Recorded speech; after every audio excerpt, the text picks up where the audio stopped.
Entonces, bueno, bienvenido a este segundo after en el curso de desarrollo de videojuegos. Hoy vamos a trabajar con movimiento y temporizadores. Vamos a seguir ajustando el tema del manejo de tiempo en el videojuego. Y vamos a empezar, bueno, analizando un poquito esta escena, que es más o menos lo que venimos construyendo hasta el momento. Tenemos el movimiento de nuestro jugador, que actualmente se puede mover con la tecla W, S, A y D. Y también tenemos nuestros spanners, ¿no?, que armamos con invow repeating. Una cosa curiosa que preguntaron, que en realidad depende cómo se tome, puede ser un problema o muy complejo de resolver o muy sencillo, dijeron, ¿cómo hago que no se solape el spanner, el punto de spawner, como pueden ver ahí, a lo que genero? Como pueden ver ahí se está spawneando, ¿no? Bueno, en realidad muchos dijeron, ¿qué puedo hacer? Puedo agarrar y puedo hacer que el prefab del enemigo empiece con un número inicial, o sea, empiece con un valor inicial. En realidad, la solución depende de cómo vos armás tu generador. Una buena práctica que se recomienda es cuando se arma un generador, es separar lo que sería el modelo del generador, es decir, ese punto de referencia, porque tiene que haber en el videojuego algún punto de referencia que le indica al jugador que ahí hay un generador, ¿no?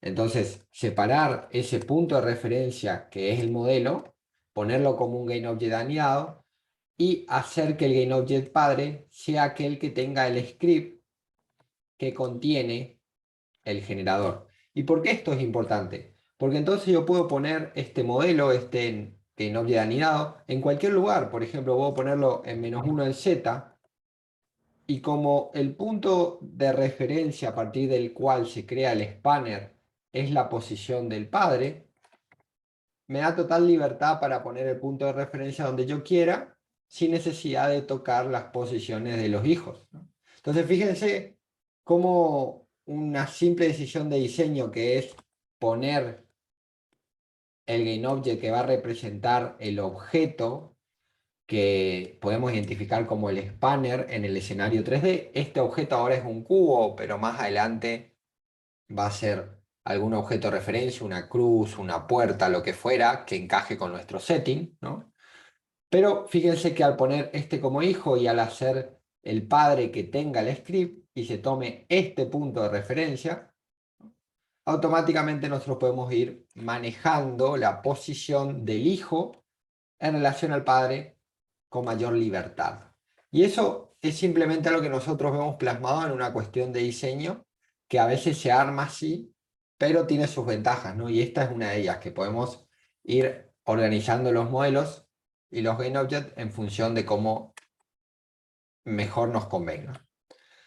Entonces eso por un lado. Por otro lado, buenas noches Mariano, tenemos un tema con el movimiento, no sé si lo llegan a percibir, que es que cuando yo voy hacia adelante está todo bien, cuando yo voy hacia atrás está todo bien, cuando aprieto la A y voy hacia la izquierda está todo bien, y cuando la aprieto la D y voy hacia la derecha está todo bien. Pero si yo por las dudas aprieto dos teclas al mismo tiempo, ahora voy a apretar la A y la W al mismo tiempo, no sé si notan que es como que se desplaza un poquito más rápido, ¿no? Fíjense, cuando yo aprieto la S, me desplazo a cierta rapidez, pero cuando yo aprieto dos teclas al mismo tiempo, que me permiten el movimiento en diagonal, lo que pasa es que me desplazo más rápido, ¿sí?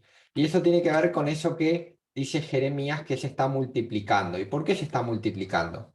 Bueno, si nosotros analizamos nuestro script, y esto va a ser algo importante a analizar porque tiene que ver con cómo funciona el script, ¿no? Recuerden que esto está dentro del método update. Cada vez que ustedes, cada frame por segundo, lo que hace Unity es leer el script, ¿no? De arriba hacia abajo, o sea, lo lee en esta dirección, de izquierda a derecha, o sea, lo lee en esta dirección. Entonces, al momento de leer, el update se lee en cada frame. Al momento de llegar a esta pregunta, lo que pasa es que si esta pregunta se cumple, se ejecuta esta línea de código. Pero no es que el script termina acá. O sea, no. Se sigue leyendo lo que viene más abajo. O sea que si se cumple esto y, por ejemplo, se cumple la A, ¿no?, aprieto W y A al mismo tiempo, lo que va a pasar es que también se va a ejecutar esto que está acá. O sea que voy a tener en realidad dos llamadas al método de movimiento por script, ¿no?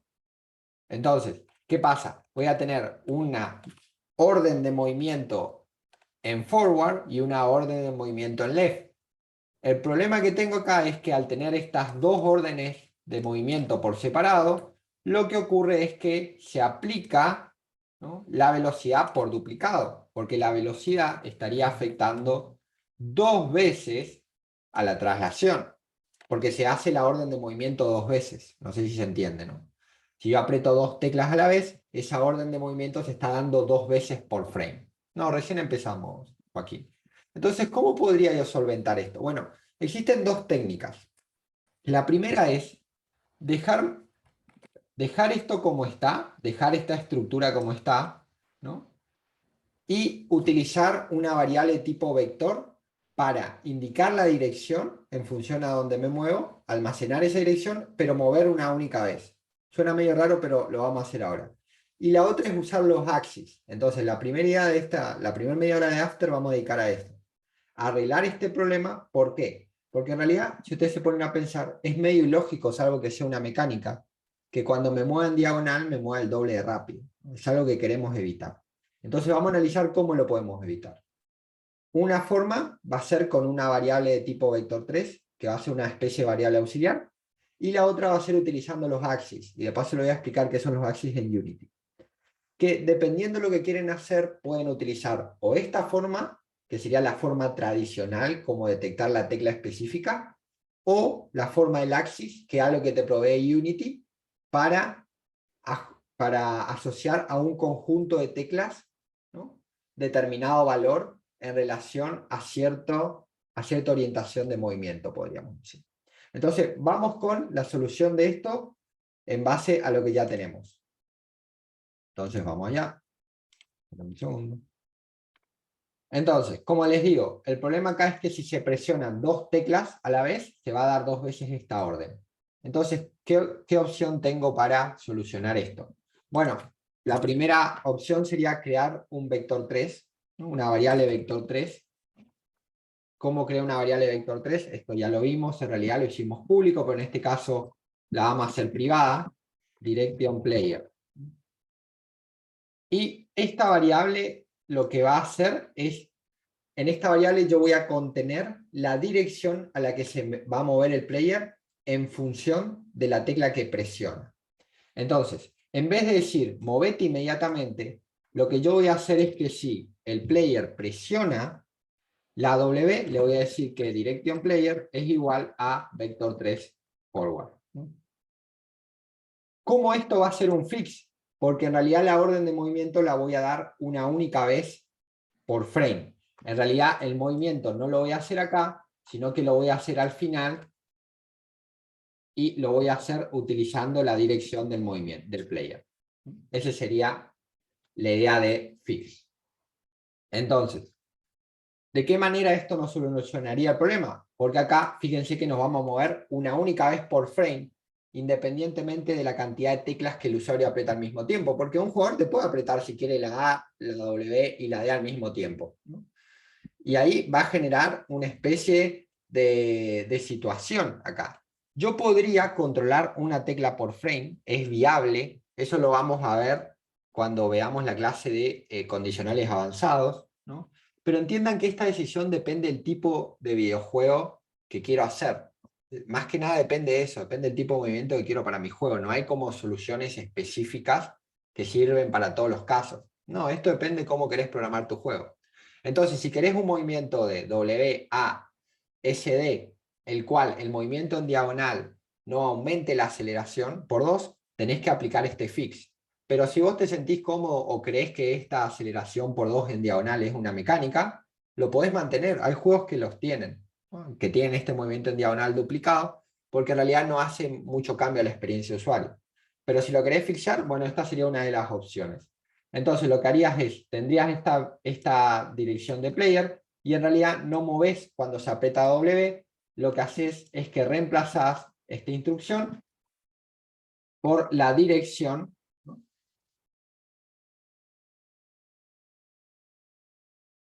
hacia la que te querés mover. En este caso sería left. Igual, obviamente que esto tiene algunas cosas que vamos a arreglar ahora a continuación. Esto sería right. Entonces, ¿por qué estamos haciendo esto?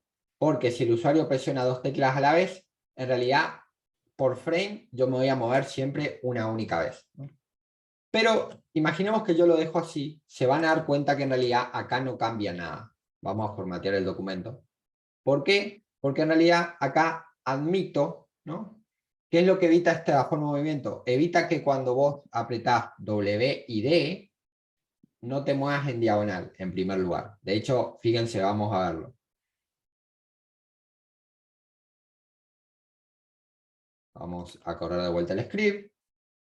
Fíjense, me voy a mover en D, me voy a mover en A, me voy a mover en W. Ahora, si yo aprieto dos teclas al mismo tiempo, en realidad no me puedo mover en diagonal. ¿Por qué? Porque tiene que ver con eso que dice Jorge. Pisa el valor guardado. Vamos a analizar. Este es un ejercicio muy copado para analizar cómo funcionan los if y cómo se leen. Fíjense lo siguiente. Imaginemos que en un frame yo aprieto la tecla W y la tecla A al mismo tiempo, en el mismo frame. Entonces, ¿qué ocurre con cómo está armado el código? Este código que ven acá no permite un movimiento en diagonal. Solo va a permitir moverse en la dirección de la última tecla presionada. Entonces, imagínense lo siguiente, ¿no? Se presiona la tecla W, que sería hasta acá, ¿no? Entonces se presiona acá y digo, direction player toma el valor de vector forward, ¿no? Entonces, ahora actualmente esta dirección, la dirección del player, es igual a vector forward, o sea, a 1 en el eje Z. ¿Qué pasa luego? Imaginemos que, bueno, la S no se presionó en ese frame, entonces esto no se lee. Pero sí se presionó la letra A. Entonces, esta instrucción que está acá adentro también se va a leer, ¿no? Porque recuerden, ¿qué pasa con los if? La condición que se cumple es lo que se ejecuta, o sea, se ejecuta lo que está dentro de las llaves. Entonces, ¿qué va a pasar acá? Lo que va a pasar es que voy a decir direction player toma el valor de vector left. ¿Y qué estoy haciendo acá? Estoy haciendo como dice Juanjo, estoy haciendo como dice Jorge, estoy pisando los valores. Estoy pisando el valor que tenía, que antes era vector forward, por vector left, ¿no? Entonces, esta sería una forma de hacer un movimiento WASD previniendo el movimiento por diagonal. Pero ustedes van a ver que acá hay un error. Fíjense que ahora actualmente les muestro, no estoy presionando nada. ¿Y por qué pasa eso? ¿Y por qué se sigue moviendo? ¿No? Fíjense, vamos a mover la vuelta. Voy a apretar solo la W, no presiono nada, y se sigue moviendo en dirección a la W. ¿Por qué creen que pasa esto? A ver si alguien se arriesga a ver. Al final dijimos que íbamos a arreglar algo, pero no arreglamos nada. Exactamente, tiene que ver con eso que dice José, ¿no? Porque en realidad en ningún momento se limpia el valor que tiene la variable direction player. ¿Por qué? Porque si yo la presiono una vez, va a tener vector forward y siempre va a almacenar en esa variable de vector forward hasta el fin de los tiempos. Entonces, lo que yo tengo que hacer es en cada frame reiniciar la variable. Básicamente sería la idea de la lógica. ¿No se podría hacer 8 if? Podés hacer la cantidad de if que quieras, no hay límite en eso. De hecho, podés preguntarte acá, más abajo, otras combinaciones. Pero de vuelta a lo mismo, cómo vos haces estos ifs depende del tipo de movimiento que quieras. El movimiento que teníamos al empezar el after era un tipo de movimiento WSAD que permitía un movimiento en diagonal, donde ese movimiento en diagonal está potenciado en velocidad, o sea, se duplica porque se ejecuta 2 veces el desplazamiento. Ahora lo que queremos hacer es un movimiento que no se haga en diagonal. Entonces, ¿qué pasa? Esto impide el movimiento en diagonal, pero tenemos un problema, que una vez que apretamos una tecla, nos movemos hasta el infinito y más allá. ¿Por qué? Porque no se resetea la variable. Y acá va a venir la clave donde se pone ese reinicio de la variable. Ese reinicio de la variable se tiene que poner no acá, porque si vos la ponés acá, por ejemplo, vamos a suponer que vos ponés el reinicio de la variable acá, lo que va a pasar es que te va a limpiar lo que hiciste antes. Recuerden, todo esto se lee de forma secuencial, de arriba hacia abajo, de izquierda a derecha. Entonces, si vos pones acá un reinicio de la variable, lo que va a pasar es que esta variable no va a contener el cambio que, por ejemplo, debería guardarse al momento de apretar una tecla. Es, como dice Jeremías, a principio del update. ¿Y qué sería reiniciar una variable vector 3? Una variable reiniciada vector 3 sería, perdón, ahí no, direction player es igual a, y ahora sí, vector 3.0, donde 0 es un shortcut para escribir un vector con 0 en todas sus componentes. Entonces ahí tengo un vector reiniciado, ¿no? Básicamente ese sería la idea.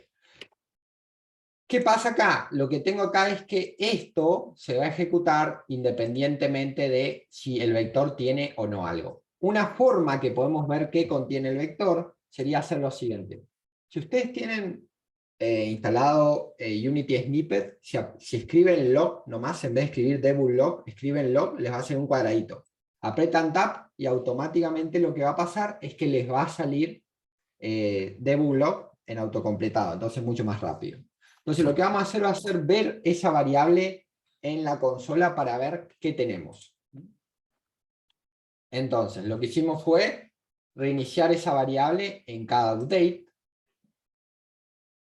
Y si vamos a la consola, fíjense, esa variable vale 0. Si aprieto W y la suelto, ahí lo solté, voy a apretar W y lo suelto, aprieto W y lo suelto, mientras yo, cuando aprieto la W, el valor de W, ¿no?, va a asegurar el movimiento, pero si yo la suelto, se reinicia el vector.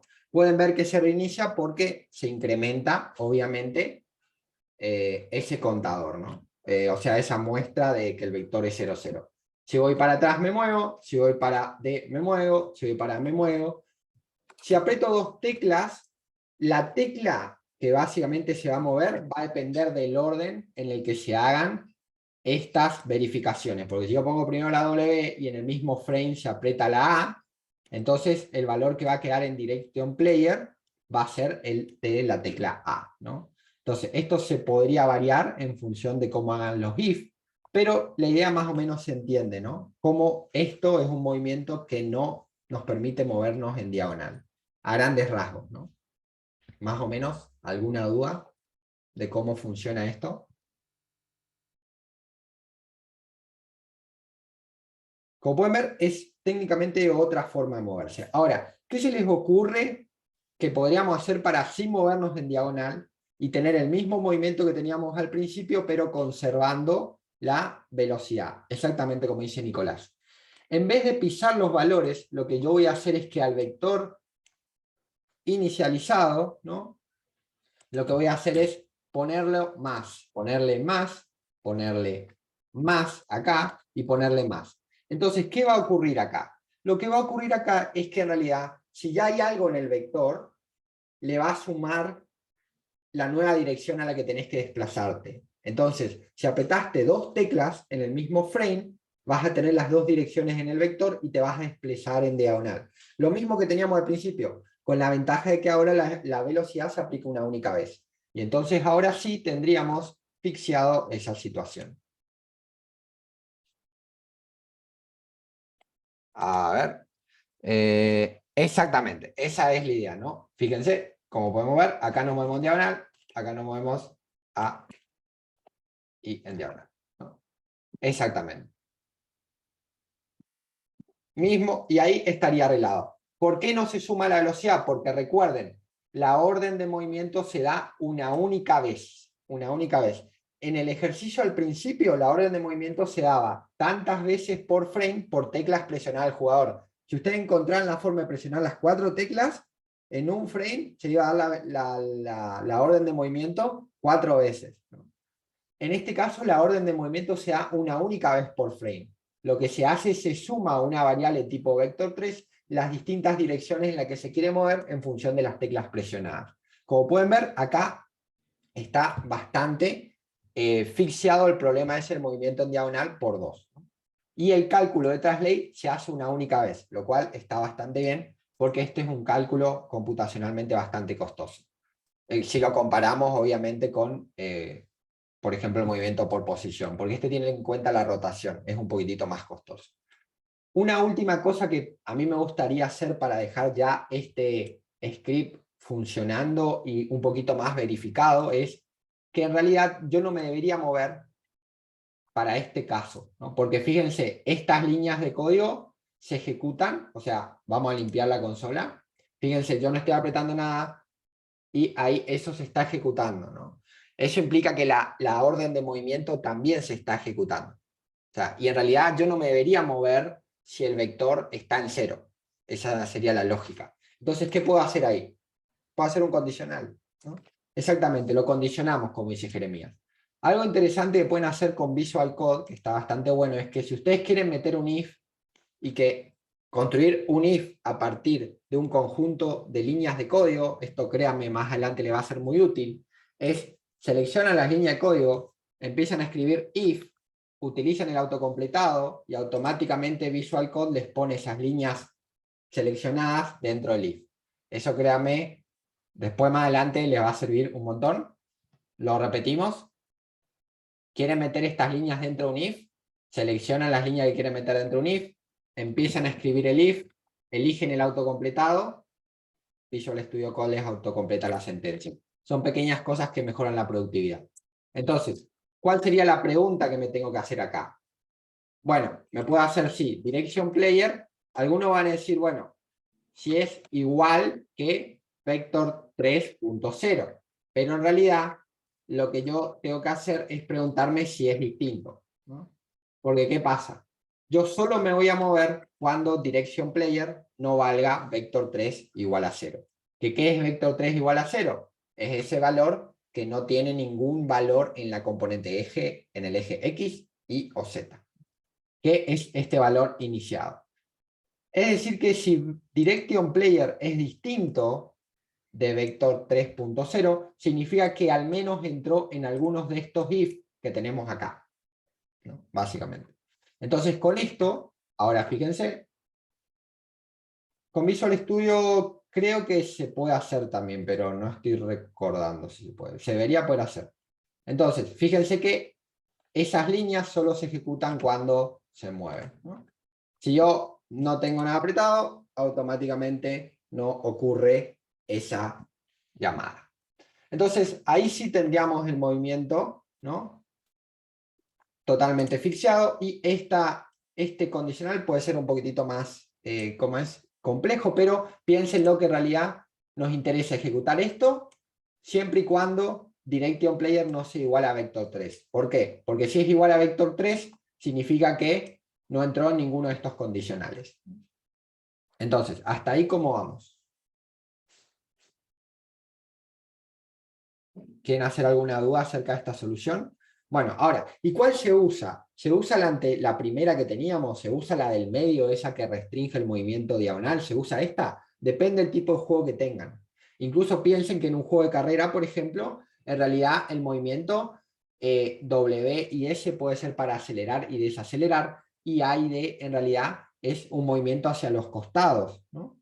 Pero no hay un movimiento en diagonal, por ejemplo, dependiendo del tipo de juego de carrera que tengan, ¿no? El movimiento se alinea a la pista.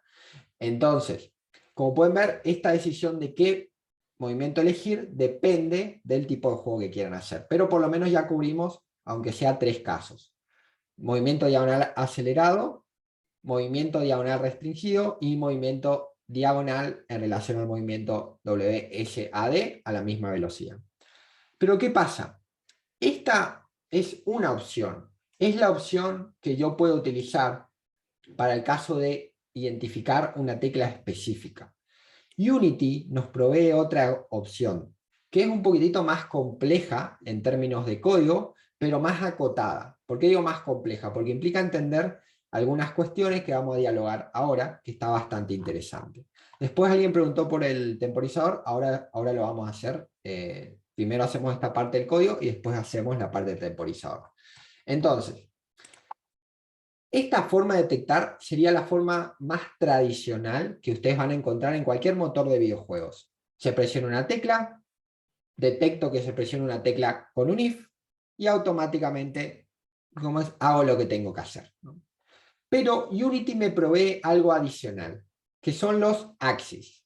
¿Qué son los axis? Bueno, Unity tiene en algún lugar, ¿no? Yo les voy a mostrar dónde. Acá ustedes vienen a, a la vista del editor, van a Edit, ¿no? Van a Project Settings, y acá se van a encontrar con una ventana donde están todas las configuraciones del proyecto, ¿no? ¿Qué pasa? Nosotros vamos a ir trabajando a lo largo de estas configuraciones, ¿no? Vamos a ir trabajando a lo largo de la configuración de física, a lo largo de la configuración del jugador, ¿no? Vamos a ir trabajando a lo largo de distintas configuraciones. Pero hay una configuración que ustedes van a encontrar acá, que es la configuración del Input Manager. A ver, vamos a ver. Es esta configuración acá, Input Manager. Entonces, el Input Manager es el sistema que trae Unity por defecto, ¿no? Para gestionar ciertas configuraciones asociadas a un conjunto de teclas. Además, el Input Manager es la clase a la que ustedes acceden cuando tipean input, ¿no? Unity, además del Input Manager, te da la posibilidad de instalar aparte otro paquete para manejar inputs, o sea, entradas mediante distintos dispositivos, que se llama el Input System. Nosotros no vamos a trabajar con Input System a lo largo del curso, pero yo les aclaro esto, porque a veces cuando ustedes van a buscar un video en YouTube, a veces lo usan con el Input System. El Input System es otro tipo de forma de gestionar las entradas, ¿no? Los eventos que vienen de los teclados, de los joysticks, que es, se podría decir, más versátil, porque permite configurar cosas bastante más avanzadas. Que cuando lleguemos a la clase de eventos, nosotros vamos a tener una clase específica de eventos, ahí ustedes ya le van a ver por qué ese sistema puede ser potencialmente más robusto para ciertos tipos de videojuegos. Ahora bien, ¿todos los videojuegos necesitan ese otro sistema un poquitito más complejo? No, la gran mayoría de los videojuegos casual y particularmente la mayoría, casi todos los videojuegos 2D utilizan el Input Manager. ¿Por qué? Porque en realidad solo con el Input Manager y aprendiendo a utilizar los eventos de Unity, que es algo que vamos a aprender a utilizar más adelante, podés prácticamente hacer casi lo mismo que harías instalando el otro paquete. Vuelvo a aclarar, les aclaro esto porque cuando ustedes vayan y busquen un video en YouTube, algunos trabajan directamente con el Input System. Es común en Unity que exista un paquete específico para hacer algo un poquitito más avanzado. Por ejemplo, si el día de mañana ustedes eligen trabajar con VR, van a tener un paquete que se llama el XR Toolkit, donde ese paquete viene con sus propias reglas y ustedes tienen que aprender, además de lo que saben de Unity, el paquete, ¿no? Entonces, piénsenlo así, lo que viene por defecto es lo que trae Unity por defecto, y Unity nunca lo va a quitar. No es que porque va a venir otro paquete y Unity va a reemplazar el Input Manager. Esto va a seguir vigente a lo largo de todas las actualizaciones de Unity. Entonces, ¿qué me da? ¿Qué me da este Input Manager? Bueno, además de la clase Input, que es la que utilizamos, fíjense que acá tenemos una serie de configuraciones por defecto que son axis. Los axis son elementos que establecen una configuración por un conjunto de entradas. ¿A qué me refiero por un conjunto de entradas? Nosotros vamos a utilizar los dos primeros axis que se utilizan generalmente en todos los videojuegos. El axis horizontal y el axis vertical. El axis horizontal hace alusión a un movimiento horizontal y el axis vertical alusión a un movimiento vertical. ¡Wow! Espectacular, ¿no? Esa la mejor explicación ever. Lo importante de este axis es que, a diferencia de chequear por una tecla específica, el axis tiene asociado un conjunto de teclas. Es decir, que si yo utilizo el axis para construir mi movimiento, a mí me da igual si el usuario aprieta la tecla flechita a la izquierda, la tecla flechita a la derecha, si aprieta A, si aprieta D, o si aprieta el valor del motion axis de un joystick. ¿Vieron los joysticks que tienen las palancas de esa? O sea, este axis me permite a mí controlar todas las entradas independientemente del periférico. Entonces, si por ejemplo ustedes están trabajando en un videojuego que van a alargar en una consola, se recomienda utilizar axis. O si van a trabajar en un videojuego que sea mobile, más adelante van a poder ver que pueden asociar a un botón touch, un axis. Entonces podría controlar el valor de ese axis para construir el movimiento. Ahora bien, ¿qué son estos axis? Estos axis son valores numéricos. Contienen valores numéricos en función de las teclas que presiona el usuario, que van desde -1 a 1. Entonces, exactamente, serviría para publicación multiplataforma. De hecho, esa es la idea de este sistema. Que vos, independientemente de lo que ingrese el usuario, ¿cómo es? Lo usás. ¿Significa que el otro sistema es inviable? No. ¿Por qué? Porque si tu target es PC y mobile, no es PC y web, perdón, no mobile. Si es mobile, tenés que usar los Axis casi seguro. Pero si es PC y web, tu target, si estás haciendo un juego para Steam o si estás haciendo un juego para web, generalmente no vas a utilizar, o sea, no es obligatorio que utilices los Axis. Además, lo que tienen los Axis, ahora lo vamos a programar, se van a dar cuenta de que es menos dinámico en relación a qué pasa cuando presiono una tecla. Porque en realidad no tengo el control específico de que la tecla se presionó. Yo simplemente obtengo un valor. Obtengo un valor que es el valor que Unity detectó en función de las teclas que presionó el usuario, ¿no? Es diferente la lógica.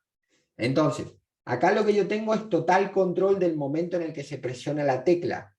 Al utilizar el axis, yo tengo un valor flotante que me representa una dirección hacia la que me puedo mover, pero en realidad no puedo asociar un conjunto de respuestas al cambio en el axis, lo cual básicamente tengo la ventaja de una simplificación de código, pero a la vez no tengo tanto control sobre la acción de movimiento sobre la tecla. Entonces, dependiendo del videojuego que quieras hacer, a veces no te puede convenir utilizar esto que viene más adelante, ¿no? Pero lo vamos a mostrar para que ustedes se den una idea de cómo sería. Entonces, nosotros acá le vamos a apuntar a que generalmente sus primeros prototipos los hagan orientados a PC y orientado a web. ¿Por qué? Porque la mayoría de los recruiters no tienen consolas. Piénsenlo así, la mayoría de la gente que recluta ni siquiera es gamer. Entonces,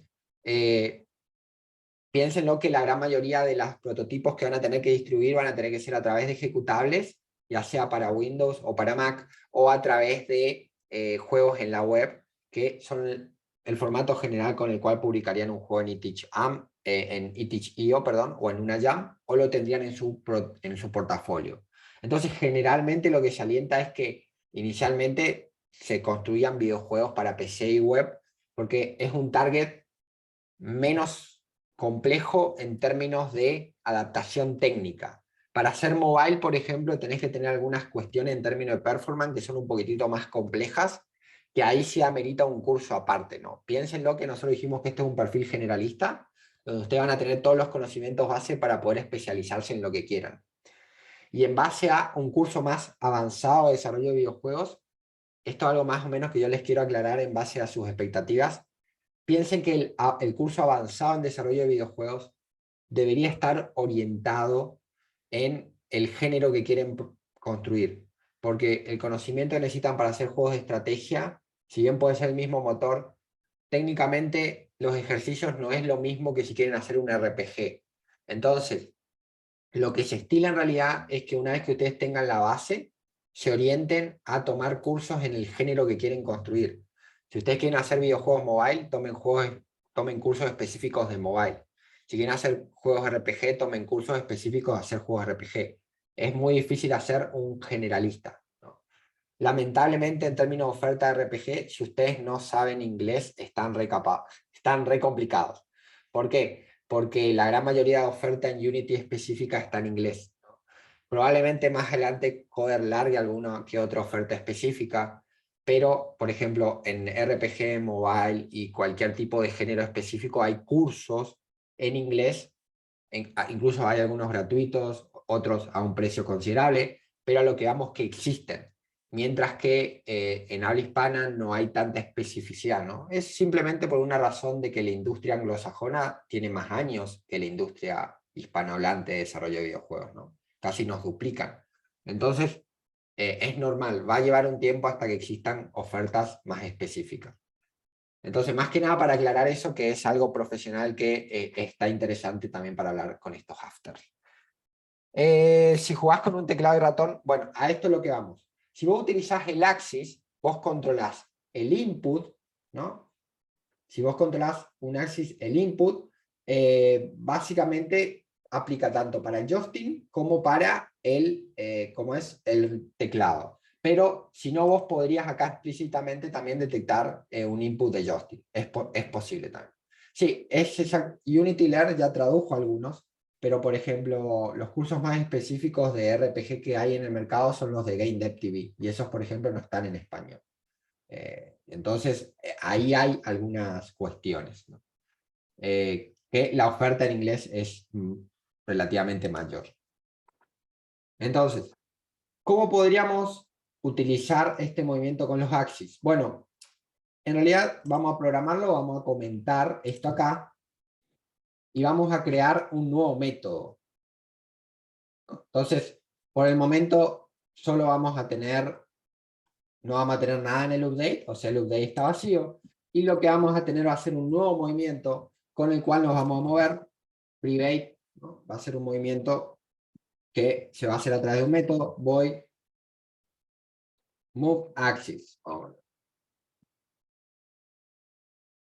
Entonces, ahí, y ahora bien, ¿qué son los axis? Bueno, yo puedo acceder a los axis a través de, obviamente, la clase input. Primero se los voy a mostrar en la consola. Bueno, input.getAxis, ¿no? Y lo que voy a hacer es, acá tengo que identificar el valor de qué axis quiero obtener. En este caso voy a obtener el valor del axis horizontal. Este axis horizontal lo que hace referencia es a una variación al momento de presionar las teclas, ¿no? A y D, o flecha izquierda y flecha derecha, o el joystick, o sea, lo que sea, lo que más convenga. O sea, el periférico que esté usando el jugador. Y vamos a hacer eso con el axis vertical, que sería cuando aprieto W o S, o aprieto flechita arriba, flechita abajo, o aprieto el joystick, la palanca del joystick arriba, abajo, o el que más convenga, ¿no?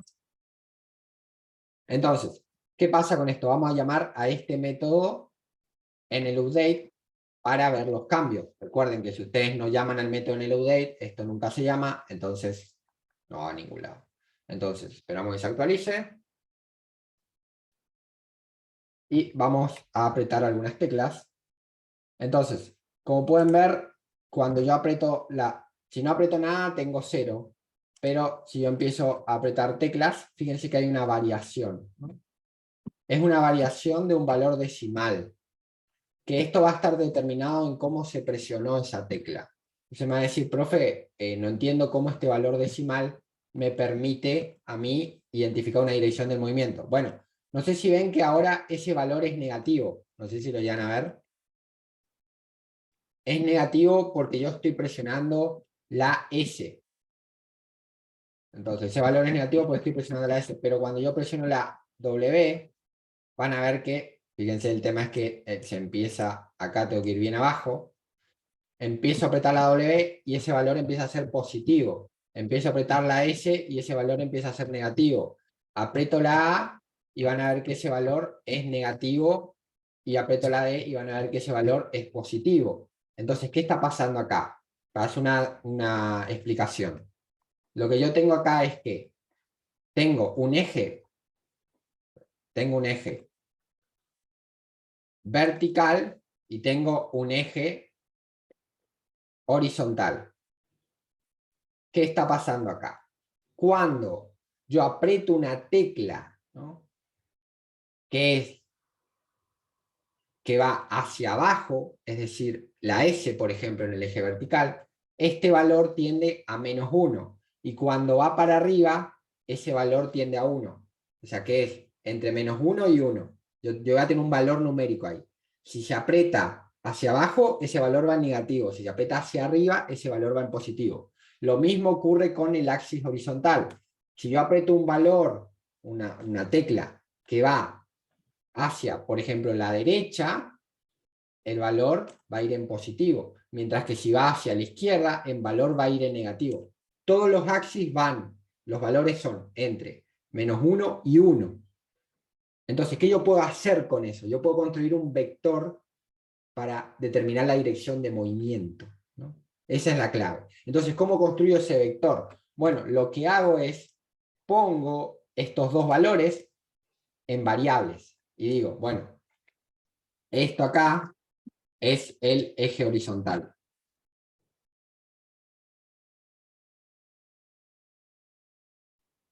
Y esto acá, voy a ponerlo acá, el eje vertical. Tengo que cambiar el axis.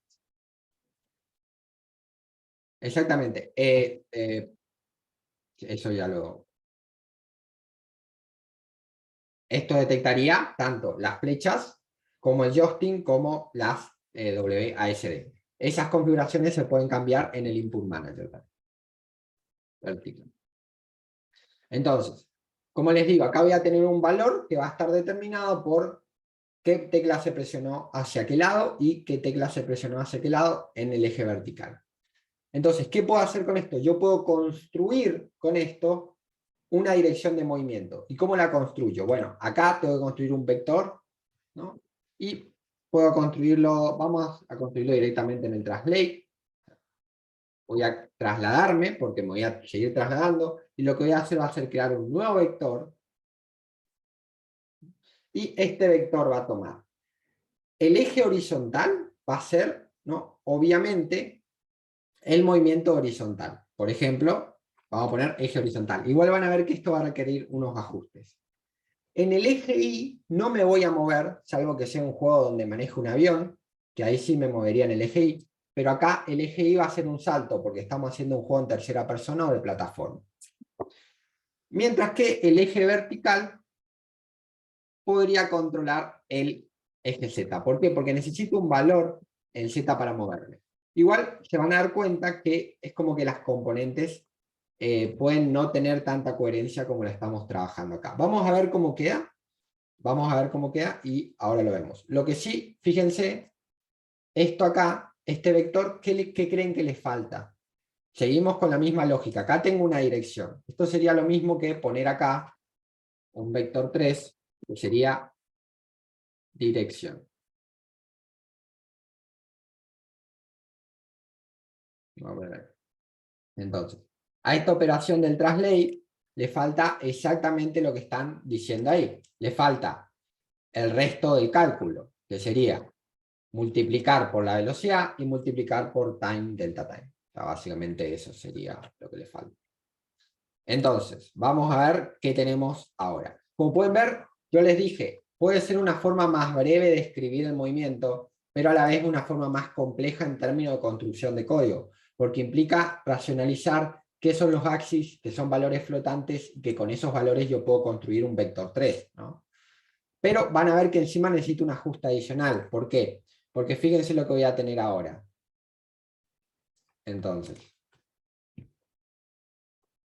voy a apretar la W y ahí está todo bien. Voy a apretar la S y ahí está todo bien. Aprieto la A y fíjense que está bien, y aprieto la D y fíjense que está bien. Entonces me muevo y aprieto la W y me estoy moviendo espectacular. Entonces, ¿qué situación tenemos que requiere básicamente un entendimiento un poquito más específico? Lo primero es que generalmente ustedes van a ver que el movimiento del player, vamos a seleccionarlo, ¿no? Fíjense que el movimiento del player varía en valores decimales, ¿no? O sea que es un movimiento que en realidad es bastante sensible. Eso es lo que se van a dar cuenta. Si su juego busca ese movimiento, está espectacular. Pero quizás si ustedes quieren un movimiento más determinante, no, es de tipo flotante, ¿no? Porque estamos trabajando con el transform. Si ustedes quieren un movimiento más determinante, podrían utilizar, en vez de getAxis, hay una variación que se llama getAxis raw, que raw sería como crudo, que básicamente lo que va a hacer obviar los valores decimales, ¿no? Entonces, fíjense ahora cómo cambia un poquito el movimiento, ¿no? Fíjense que es un poquito más determinante cómo se mueve, ¿no? Podríamos decir que es menos sensible en términos de lo que avanza. Pero, como ustedes pueden ver, es exactamente el mismo movimiento que teníamos antes. O sea, es el mismo movimiento que teníamos programado con nuestras teclas. ¿Qué ventaja tenemos acá? Bueno, ahora yo voy a presionar con las flechas. Ahí estoy presionando con las flechas. Entonces, yo ahí avanzo con las flechas sin necesidad de controlar las flechas en el script. Y si tuviera un joystick, también se controlaría con el axis del joystick. Y después más adelante, si pasaría a mi juego mobile, yo podría decir, este touch es cuando se presiona este botón touch, se toma al axis como referencia para variarlo y mover el jugador. Entonces, como pueden ver, básicamente la idea de esta clase era que ustedes perciban que el movimiento en sí se puede programar de muchas formas. ¿Qué ventaja tengo con los axis? La ventaja que tengo con el axis es que yo puedo tener configurado un conjunto de teclas para una sola configuración y yo no tengo que verificar cada tecla en específica. ¿Qué desventaja tengo? Que yo pierdo acá respuesta. ¿Por qué? Porque yo acá podría configurar más cosas cuando se presiona la A. Yo podría decir, bueno, acá cuando se presiona una A, activa una partícula, efectúa un sonido o hace algo, ¿no?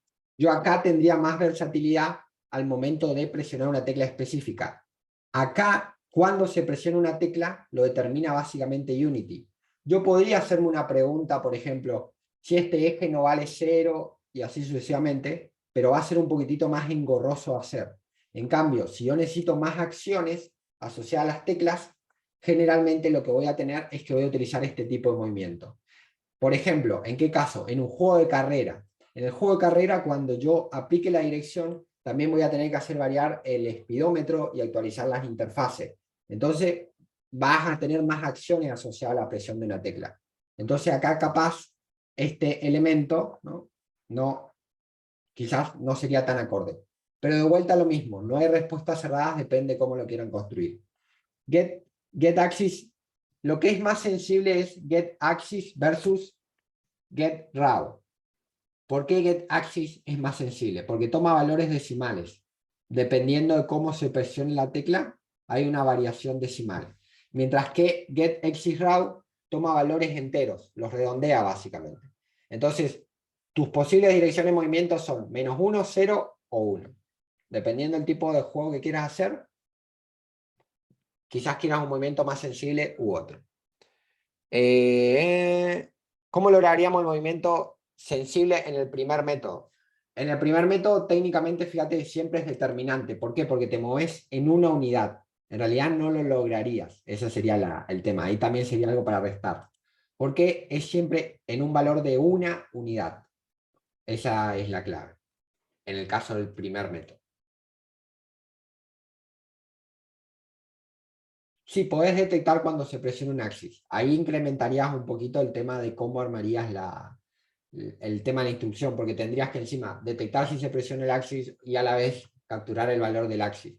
Es como que, o lo que podrías hacer es preguntarte, tomar el axis y poner esta variable en un condicional y preguntarte si es distinta de 0. Entonces, si es distinta de 0, significa que se presionó el axis, ¿no? Entonces, la lógica cambia un poquito. Esa es la clave. Entonces, más o menos hasta ahí, hacemos lo último y nos vamos con esto. Sé que esto es bastante complejo, pero no quería dejar la oportunidad de presentarlo para que ustedes piensen distintas formas de armar el movimiento, porque depende cómo lo hagan, varía la cosa. Entonces, vamos a retomar nuestro disparo. El disparo acá. Vamos a hacer un cooldown para el disparo. ¿Qué sería un cooldown? Básicamente meter un temporizador entre el tiempo de disparo, que eso va a ser bastante interesante.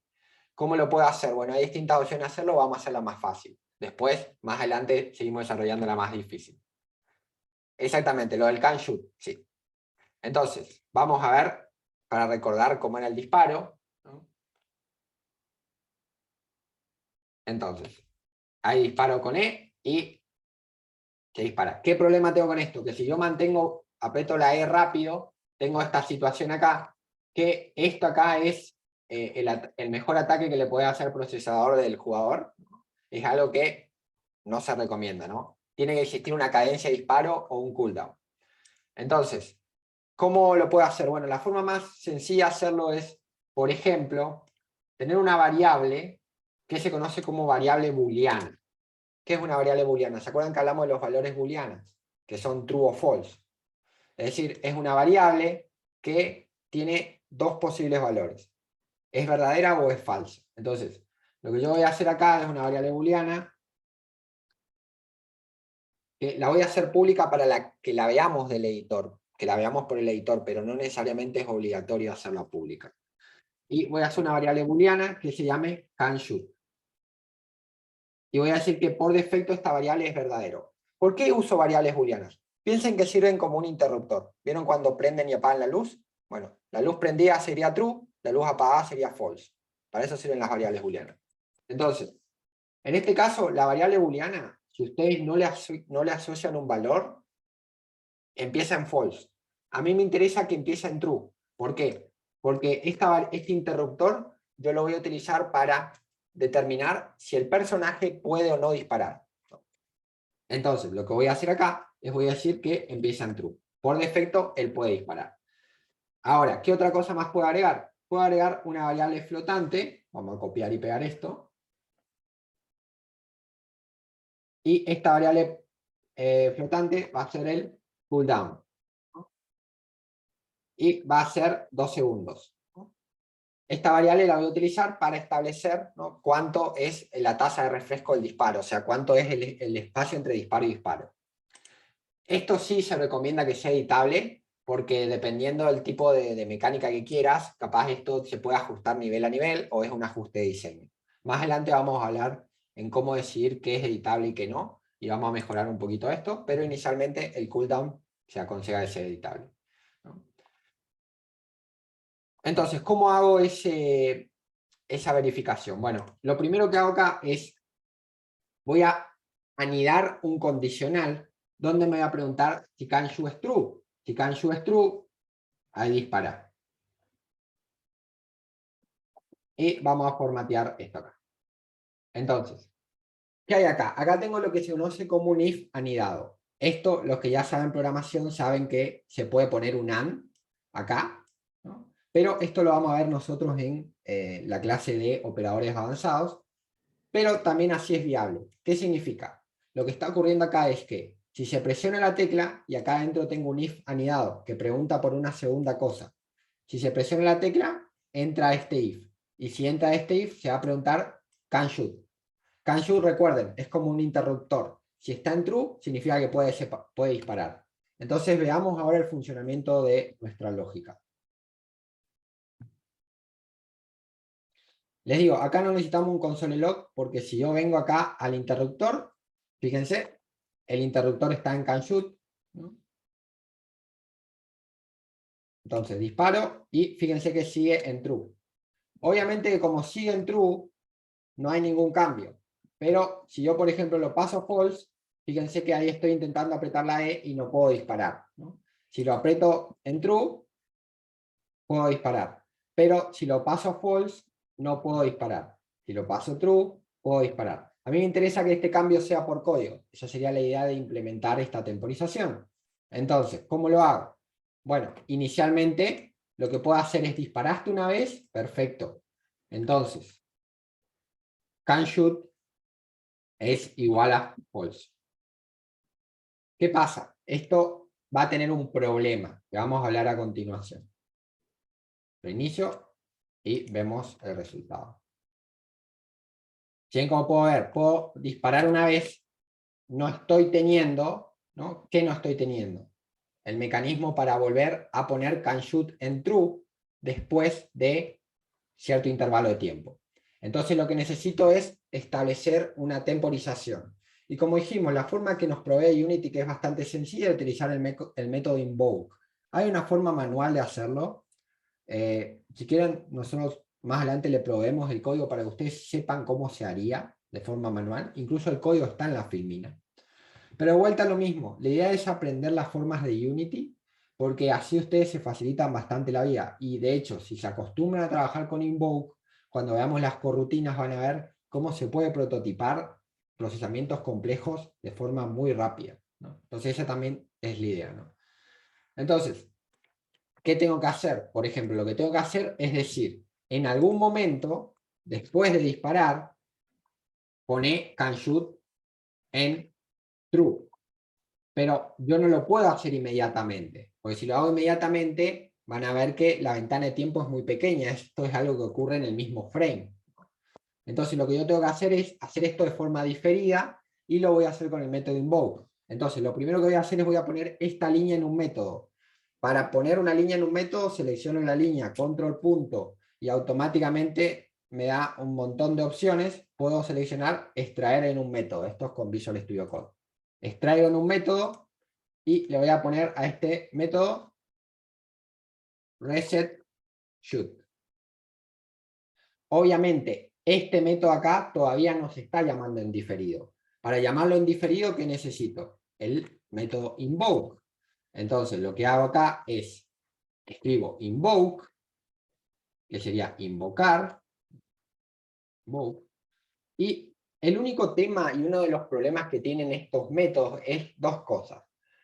Que primero nos exige una referencia por string, o sea, nos exige que escribamos por string, o sea, en una cadena de texto, ¿no?, el nombre del método. O sea, no puedo poner el nombre del método así. Tengo que ponerlo como si fuera un texto. Esto es un texto. Algo que está entre comillas es un texto. Lo cual, en realidad en la programación, a nosotros no nos gustan mucho los parámetros por string. ¿Por qué? Porque capaz yo le escribo mal y pues. También se puede utilizar el name of, sí, pero incluso es uno de los temas del invoke, ¿no?, que aún así requiere que el parámetro sea por texto. Las corutinas son un poco más versátiles, como vamos a ver más adelante, y a la vez el problema es que no nos deja enviar parámetros, con lo cual siempre estamos trabajando con las propiedades, lo cual más adelante, dependiendo de la complejidad, puede ser un tema. Pero por defecto es algo súper potente que nos sirve para decir en tal momento ejecutar cierta lógica de código. ¿Qué falta? Nos falta el cooldown.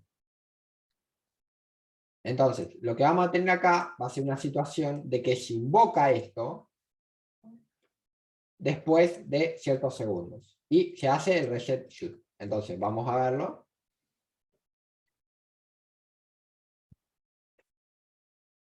Entonces, aprieto la E. Aprieto la E. Fíjense que se vuelve falso y pasa a ser verdadero. Y ahí tengo una cadencia de disparo. Ahí estoy previniendo automáticamente que el player no apriete más de una vez. Obviamente, como les dije, la ventaja de esto es hacerlo a nivel de diseño editable por medio del inspector. Bajo el cooldown y automáticamente, ¿no?, acá, en esta propiedad cooldown. Como pueden ver, ¿no?, ahora a un disparo de un segundo es un poquitito mejor. Si quieren puede dejarlo en 0.5.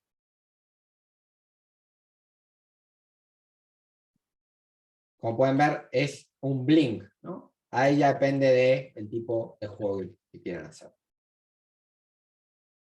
Pero por lo menos no tenemos esa seguidilla sin control, ¿no? Ahí es algo que podemos controlar nosotros.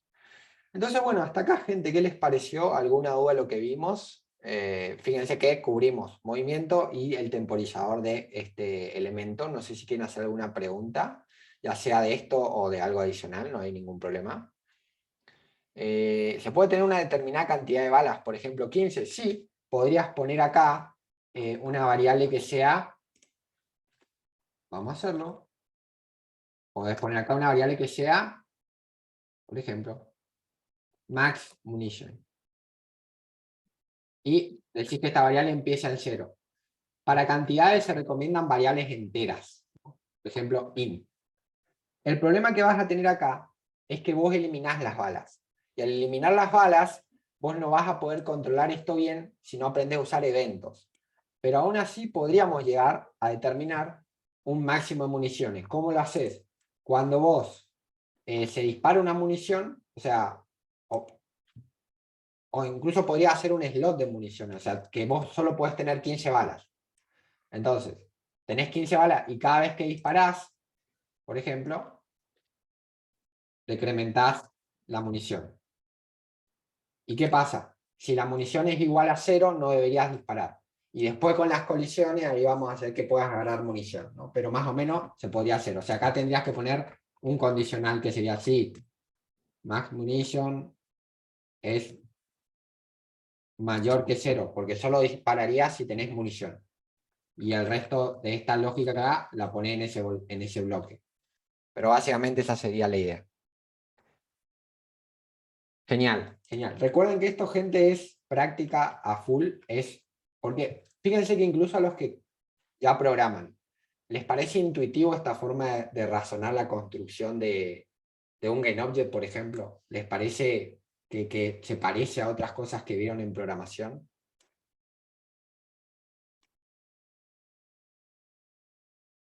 Como pueden ver, hay algunas cositas que pueden ser un poquito diferentes, ¿no? Esa es la clave, ¿no?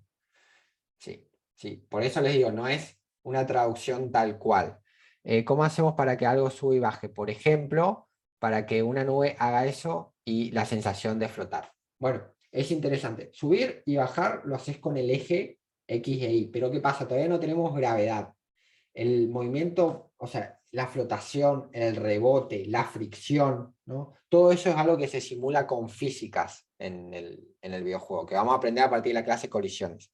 Con la traslación no podrías hacer un movimiento de, por así decirlo, flotar con gravedad y resistencia. Podrías hacerlo, ¿no? De forma manual, ¿no? Se puede sí hacer, pero sería medio ineficaz, salvo que quieras hacer un juego 2D apuntado a móviles y el performance es un tema. Ahí podrías aplicar la gravedad de forma manual. De hecho, nosotros vamos a aprender a hacer eso. Pero recuerden que depende mucho del tipo de juego que quieran hacer y la plataforma objetivo. Genial, sí. Es que tiene que ver por eso. Nosotros, más allá del lenguaje, es el patrón, el identificar cómo se construye la solución. Genial. Igual eso lo vamos a ver con físicas y ahí vamos a aclarar. Bueno, para este caso, quizás la física es más acorde. Igual, nosotros vamos a tener un after especializado después de la clase de colisiones, probablemente, que es Character Controller. Character Controller es un componente Unity que se especializa en básicamente juegos primera persona y tercera persona, donde ahí la lógica cambia un poquitito también. Y el movimiento no se hace así, no se hace con fuerza, sino que se hace con cosas del propio componente. Entonces, hay para rato, así que vamos a ver todos los tipos de movimientos. Sí, este código yo siempre lo subo, ahora lo subo y como siempre pongo los enlaces en el chat de la plataforma. Bueno, no sé si hay alguna pregunta más, si no cerramos acá. Sí, cámara que siga jugador y obligar y reemplazar los cubos horribles, lo hacemos. Lo de la bala, sí, Javier. Character Controller es un componente. Character Controller utiliza unos métodos propios. También podés utilizar el axis para determinar la dirección, porque el axis hace alusión a en qué dirección te vas a mover en relación a lo que presiona el usuario. Character Controller es algo que te da Unity para que vos te muevas de cierta forma. Claro, ese es el tema, ¿no? ¿Por qué, Javier? Porque eso depende cómo lo estás instanciando. Fíjate que si vos el método instantiated, para que la bala sea independiente del player, tiene que estar armado así, armado de esta forma. ¿Por qué? Porque si vos lo dejás, fíjate en el spanner, los spanners acá. Fíjate que acá en el spanner se está instanciando así. Si vos lo instanciás así de esta manera, fíjate que lo que pasa, básicamente, es que el spanner tiene a los GameObject que genera como hijos. Entonces, cuando se mueve el spanner, los hijos se mueven juntos. Entonces, no son independientes los enemigos que se generan. En este caso, dependen de la posición del spanner. Mientras que para el caso de las balas, lo que vos querés es que la bala aparezca fuera del player, que no aparezca como hijo. Y para hacer eso tenés que usar el instantiate de esa forma, básicamente. Entonces, ese también es el tema. Como use el instantiated, a veces se reemparenta de una forma o de otra. Más adelante le voy a enseñar a hacer el reemparentamiento manual, porque de hecho es una técnica de performance, el reemparentamiento. Después se lo voy a explicar. No me sale la palabra. Reemparentamiento. Ahí está. Bueno, bueno, gente, hasta acá entonces. Nos vemos mañana para la clase de, ¿cómo es? De cámaras. Por favor, valoren el after, a ver si les gustó, si hay alguna duda adicional. Y yo ahora en un rato les subo el código y cuídense mucho. Nos vemos mañana. Al fin nos vamos a liberar de estos cubos. Vamos a reemplazar por modelos. Nos vemos, cuídense. Nos vemos Gastón, José, Jeremías, Fernando. Cuídense mucho. Adiós.